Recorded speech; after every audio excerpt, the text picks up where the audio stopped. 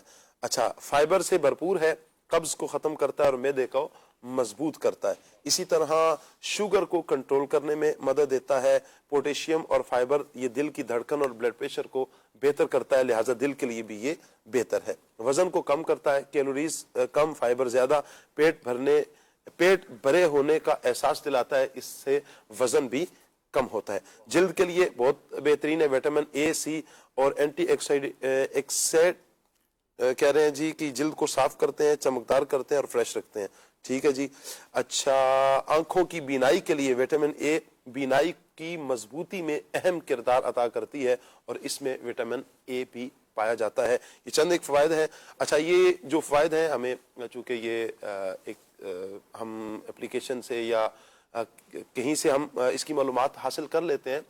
اگر آپ اسے استعمال کرنا چاہیں، کوئی بھی بطور دوا استعمال کرنا چاہیں، کسی ڈائٹ پلان کے طور پر استعمال کرنا چاہیں، تو یاد رکھیے گا کہ آپ اپنے ڈاکٹر، اپنے طبیب، اپنے حکیم کے مشورے سے ہی چیز استعمال کریں گے تو انشاءاللہ بہت سارا فائدہ ہمیں حاصل ہوگا. آپ کے فیس بک کے کچھ کمنٹس بھی ہمارے پاس ہیں جی، کمنٹس بھی لے لیتے ہیں. عاطف مغل بھائی ہمارے ساتھ ہیں، بہت شکریہ آپ کا جی. ظہیر نظامی بھائی کہہ رہے ہیں جی السلام علیکم، آپ کیسے ہیں شاہ صاحب جی؟ اللہ پاک کا کرم ہے، جمعہ مبارک جی. آپ کو بھی بہت بہت جمعہ مبارک، بہت شکریہ آپ کا جی. محمد فراز بھائی ہیں جی، السلام علیکم. وعلیکم السلام، کیسے ہیں جی آپ؟ اللہ پاک کا بڑا کرم ہے جی. کہہ رہے ہیں جی ماشاءاللہ پروگرام بہت اچھا ہے، بہت شکریہ آپ کا جی. اللہ پاک آپ کو سلامت رکھے. ظفر مغل بھائی بھی حوصلہ افزائی کر رہے ہیں. فراز نظامی بھائی کہہ رہے ہیں جی السلام علیکم، کیسے ہیں آپ؟ اللہ کا کرم ہے جی. کہہ رہے ہیں 2 ہفتے ہو گئے ہیں میرے نعت فرمائش نہیں لیتے، آج تو لے لو بھائی. ٹھیک ہے جی. حال دل کس کو سنائے، اس کلام کی فرمائش آپ نے خصوصیت کے ساتھ اس کلام کو لینا جی. فراز نظامی بھائی ہمارے، اللہ پاک آپ کو سلامت رکھے. روزانہ ماشاءاللہ یہ ریگولر ہمیں میسج بھی کرتے ہیں. علی شیر بھائی ہمارے ساتھ ہیں، صابر علی بھائی بھی ہمارے ساتھ ہیں، نعیم راشد بھائی بھی ہمارے ساتھ ہیں. ارسلان مغل بھائی کہہ رہے ہیں جی عظیم بھائی کو بھی پروگرام میں بلائیں جی، انشاءاللہ جلد آئیں گے جی. فیصل اتاری بھائی کہہ رہے ہیں جی السلام علیکم ورحمۃ اللہ. وعلیکم السلام. میرے اور میرے والدین کی حاضری مدینہ کی دعا، اللہ پاک آپ کو آپ کے والدین کے ساتھ بار بار مکی مدینہ کی با ادب حاضری عطا فرمائے. اچھا جی، نعمان بھائی بھی ہمارے ساتھ ہیں، زبیر اتاری بھائی بھی ہمارے ساتھ ہیں جی. اچھا جی، بہت شکریہ جی. سردار ذیشان بھائی ہمارے ساتھ ہیں، محمد بلال بھائی بھی ہمارے ساتھ ہیں، حافظ سعید اللہ بھائی، عثمان ملک بھائی. اچھا جی، مزمل ملک بھائی ہمارے ساتھ ہیں، مولانا اشفاق صاحب ہمارے ساتھ ہیں جی. اچھا جی، ملک محبوب بھائی ہمارے ساتھ ہیں جی. عمران بھائی بھی ہمارے ساتھ ہیں، ارسلان سلیم بھائی ہمارے ساتھ ہیں، عابد علی بھائی ہمارے ساتھ ہیں، عامر سلطان بھائی ہمارے ساتھ ہیں، قدیر بھائی بھی ہمارے ساتھ ہیں، امجد بھائی ہمارے ساتھ ہیں جی، نادر بھائی ہمارے ساتھ ہیں، شہزاد علی بھائی ہمارے ساتھ ہیں جی. اچھا جی، علی شیر بھائی کہہ رہے ہیں جی السلام علیکم ورحمۃ اللہ. وعلیکم السلام ورحمۃ اللہ وبرکاتہ. آج کا موضوع بہت پیارا ہے، بہت شکریہ. اللہ پاک آپ کو مزید برکتیں عطا فرمائے. بہت کچھ سیکھنے کو ملتا ہے، ہم سب کو عمل کرنے کی توفیق عطا فرمائے. دعاؤں کی درخواست. بہت شکریہ آپ کا جی. اللہ پاک آپ کو سلامت رکھے. بہت پیارا میسج آپ نے دیا. حافظ سعید اللہ بھائی ہمارے ساتھ ہیں، روحان علی بھائی ہمارے ساتھ ہیں. اچھا جی، نعیم بھائی ہمارے ساتھ ہیں. دیگر چند ایک عاشقان رسول نے مزید بھی میسیجز کیے ہیں، کچھ دعاؤں کے میسیجز ہیں، کچھ حوصلہ افزائی کے میسیج ہیں. اللہ پاک سے دعا ہے اللہ پاک سب کو برکتوں سے مالا مال فرمائے، دونوں جانوں کی بھلائی عطا فرمائے. عدنان بھائی کی طرف پڑھتے ہیں جی. صلی اللہ تعالی علیہ وسلم. حسبی ربی جل اللہ ما فی قلبی خیر اللہ نور محمد صلی اللہ لا الہ الا اللہ. حسبی ربی جل اللہ ما فی قلبی خیر اللہ نور محمد صلی اللہ لا الہ الا اللہ. میرے نبی کے غلاموں کا رتبہ بڑا ہے، شان بڑی، چاہے غوث اعظم ہو یا کہ داتا حج میری. میرے نبی کے غلاموں کا رتبہ بڑا ہے، شان بڑی، چاہے غوث اعظم ہو یا ہو داتا حج میری. یاد نہیں تمہیں وہ منظر خواجہ لے جا خود چل کر 90 لاکھ کو پڑھوایا لا الہ الا اللہ حسبی ربی جل اللہ ما فی قلبی خیر اللہ نور محمد صلی اللہ لا الہ الا اللہ سب سے اعلیٰ ہمارا نبی ہمارا نبی سب سے بالا اعلیٰ ہمارا نبی سب سے پیارا نبی اپنے مولا کا پیارا ہمارا نبی ہمارا نبی اپنے مولا کا پیارا ہمارا نبی ہمارا نبی دونوں عالم کا دولا ہمارا نبی ہمارا نبی کون دیتا ہے دینے کو منہ چاہیے منہ چاہیے دینے والا ہے سچا ہمارا نبی ہمارا نبی غمزدوں کو رضا مجدہ دیجئے کہ ہے مجدہ دیجئے کہ ہے غمزدوں کو رضا مجدہ دیجئے کہ ہے مجدہ دیجئے کہ ہے بے کسوں کا سہارا ہمارا نبی سب سے پیارا نبی بے کسوں کا سہارا ہمارا نبی سب سے پیارا نبی حال دل کس کو سنائے حال دل کس کو سنائے آپ کے ہوتے ہوئے کیوں کسی کے در پہ جائے آپ کے ہوتے ہوئے میں غلام مصطفیٰ ہوں یہ میری پہچان ہے میں غلام مصطفیٰ ہوں یہ میری پہچان ہے ہم مجھے کیوں کر ستائے غم مجھے کیوں کر ستائے آپ کے ہوتے ہوئے حال کس کو سنائے آپ کے ہوتے ٹھیک ہو گیا بہت شکریہ آپ کا جی چند میسیجز ہیں فیضان عطار محمد علی بھائی ہیں ہمارے ساتھ اچھا جی میزائن رضا چلیں جی ان سب کا متفقہ میسیج یہ ہے شاہ صاحب ہم آپ سے ناراض ہیں میں ہاتھ جوڑتا ہوں آپ سے معافی مانگتا ہوں مجھ سے ناراض نہ ہوں مجھ سے ناراض ہوں گی میں کہاں جاؤں گا اللہ اکبر کہہ رہے ہیں جی ہم نے کتنی بار منتیں کی کہ اشفاق بھائی کو پروگرام میں بلائیں تو پلیز بتائیں کیوں نہیں بلاتے جی میں یہ ہاتھ جوڑ کر معافی چاہتا ہوں اصل مسئلہ یہ ہے دیکھیں میسیج کرنا آپ نے میسیج کر دیا یقین کیجئے واللہ باللہ تاللہ للہ 4 قسمیں اٹھا کے میں آپ کو کہہ رہا ہوں ہوتا یوں ہے کہ ہم ریکویسٹ کرتے ہیں آگے ایسا نہیں کہ آپ جو کمنٹس کرتے ہیں چونکہ پروگرام آپ کا ہے آپ اس پروگرام کی جان ہے جی ہاں یقین کیجئے مدنی چینل کے ناظرین فیس بک کے ناظرین آپ اس پروگرام کی جان اصل آپ دیکھیں گے تو پروگرام چلے گا تو آپ لوگ کرتے ہیں میسیجز کرتے ہیں ہم پہنچا دیتے ہیں اب آگے والی کی مصروفیت کو دیکھا جاتا ہے کہ سامنے والا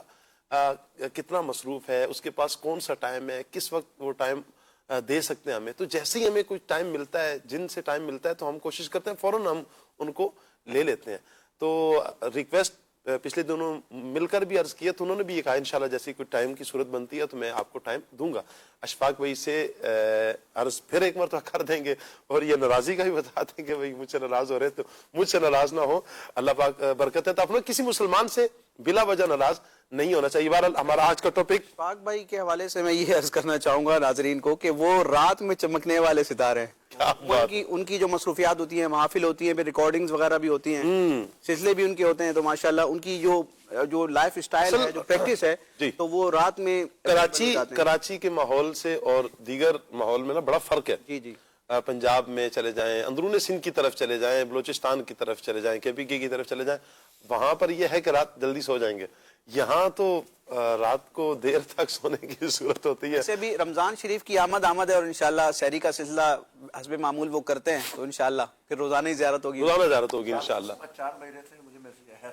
اللہ اکبر, اللہ برکت. رات کو چمکنے والے ستارے ہیں. کیا بات ہے. یہ اتار کے ستارے ہیں, کچھ صبح چمکتے ہیں شاہ صاحب کی طرح, کچھ رات میں چمکتے ہیں اشفاق بھائی کی طرح. اللہ برکت ہے. تو جی آج کا ٹاپک حضرت سیدنا نوح علیہ السلام. یہ ہمارا راہ میں آخری سوال سجاد بھائی سے لوں گا. اللہ پاک کا حکم اور نوح علیہ السلام کی تعمیل, کہ اللہ پاک کا حکم ہے, یہ اس کو کس انداز میں لیا, قرآن نے کس انداز میں بیان کیا, اور ہمارے لیے اس میں سبق کیا ہے؟ سبحان اللہ. حضرت نوح علیہ السلام کو اللہ رب العالمین نے ظاہر نبی پہلے رسول ہیں, یہ انسانیت کی طرف جو پہلے رسول بن کر آئے. نبی تو حضرت آدم علیہ السلام, حضرت شیس علیہ السلام, ادریس علیہ السلام بھی نبی تھے, لیکن پہلے رسول بن کر جو آئے وہ حضرت نوح علیہ السلام ہیں. اور اللہ رب العالمین نے فرمایا انا ارسلنا نوحا, کہ ہم نے نوح علیہ السلام کو بھیجا کہ قوم کو جا کر کے ڈر سنائیں اس سے پہلے کہ ہمارا عذاب آ جائے. اللہ عذاب کے آنے سے پہلے ان کو ڈر سنائیں. تو حضرت نوح علیہ السلام نے اپنی قوم سے جا کر ارشاد فرمایا ان اعبدوا اللہ واتقون, کہ جو ہے نا اللہ کی عبادت کرو اور ڈرو, وَأَطِيعُونِ, اور میری اطاعت کرو. اللہ رب العالمین نے یہ سارے انعامات, یہ سارے تذکرے قرآن پاک میں ارشاد فرمائے پوری تفصیل کے ساتھ. اور ساتھ میں جو ہے نا حضرت نوح علیہ السلام نے اپنی قوم سے فرمایا تھا کہ ان اعبدوا اللہ واتقون, کہ تم جو ہے نا اللہ کی عبادت کرو اور تقوی اختیار کرو. یغفر لکم ذنوبکم, اللہ تمہارے گناہوں کی بخشش و مغفرت فرما دے گا, تمہاری جو خطائیں ہیں نا ان کو معاف فرما دے گا. اب ہمارے لیے اس کے اندر پیغام یہ ہے کہ جو حضرت نوح علیہ السلام نے اپنی قوم کو پیغام دیا تھا وہ قرآن کے اندر اللہ رب العالمین نے کس لیے بیان فرمایا, تاکہ ہم بھی اس سے استفادہ کریں. اللہ رب العالمین نے جو احکام قوم نوح کے لیے بیان فرمائے تھے, گویا کہ ہمارے لیے بھی اس کے اندر سیکھنے کا یہ ہے کہ ہم اپنے رب کی وحدہ لا شریک کی عبادت کریں اور کیا کریں, تقوی اختیار کریں. اللہ رب العالمین نے ہمارے لیے بھی یہی حکم ارشاد فرمایا اپنے محبوب صلی اللہ تعالی علیہ وسلم کو کہ اے محبوب آپ جو ہے نا اپنی امت سے فرما دیں کہ وہ جو ہے نا کیا کریں, آپ کی اطاعت کریں. تو اللہ رب العالمین کیا فرمائے گا, ان کنتم تحبون اللہ فاتبعونی یحببکم اللہ ویغفر لکم ذنوبکم. اللہ رب العالمین نے فرمایا کہ محبوب آپ ان سے فرما دیں کہ یہ آپ کی اطاعت کریں, فرما برداری کریں, اور پھر اللہ رب العالمین ان کو اپنی محبت بھی عطا فرما دے گا, ان کے گناہوں کی بخشش بھی فرما دے گا. یہی احکام جو ہے نا حضرت نوح علیہ السلام نے بھی اپنی قوم سے بیان فرمائے. اور لیکن افسوس کی بات یہ ہے کہ وہ قوم ماننے والی نہ تھی. کچھ چند افراد ہی حضرت نوح علیہ السلام کے اس تبلیغ کے نتیجے میں جو ہے نا ایمان والے بنے. لیکن اللہ رب العالمین کا کرم ہے کہ اللہ نے ہم سب کو ایمان کی دولت عطا فرما دی ہے. اب عمل صالح کی طرف ہم آ جائیں تو نتیجے کے طور پر جو ہے نا انشاءاللہ اللہ رب العالمین ہم سے راضی ہو جائے گا. انشاءاللہ اللہ پاک سب کو برکتیں عطا فرمائے. مدنی چینل کے ناظرین, یقیناً حضرت سیدنا نوح علیہ السلام کی تبلیغ, آپ کی ہمت, آپ کا حوصلہ اگر پڑھتے ہیں تو یقین کریں مزے کو مزہ آ جاتا ہے. کیسے با ہمت افراد ہوتے ہیں انبیاء اکرام علیہ السلام. پھر نوح علیہ السلام کہ حضرت نوح علیہ السلام کی تبلیغ کا جو جواب آپ کی قوم نے دیا وہ کتنا خطرناک تھا. معاذ اللہ آپ کو جھوٹا کہا گیا. اچھا, توحید کو ماننے کے بجائے انہوں نے وہ کفر و شرک میں ہی پڑے رہے. اچھا, ایک تو یہ, دوسری طرف جو دھمکیاں دیں کہ آپ اپنے واعظ و نصیحت کو, دین کی تبلیغ کو اگر آپ نہیں روکیں گے تو ہم آپ کو پتھر مار مار کے معاذ اللہ قتل کر دیں گے. یہ تک دھمکیاں حضرت نوح علیہ السلام کو دی گئیں. انکار بھی کیا, جھٹلایا بھی, دھمکیاں بھی دیں. آپ کی شان میں معاذ اللہ کتنے ہی نازیبا جملے کہے گئے, گستاخانہ جملے بھی کہے گئے, یہاں تک کہ معاذ اللہ آپ کو پاگل کہا گیا. استغفر اللہ.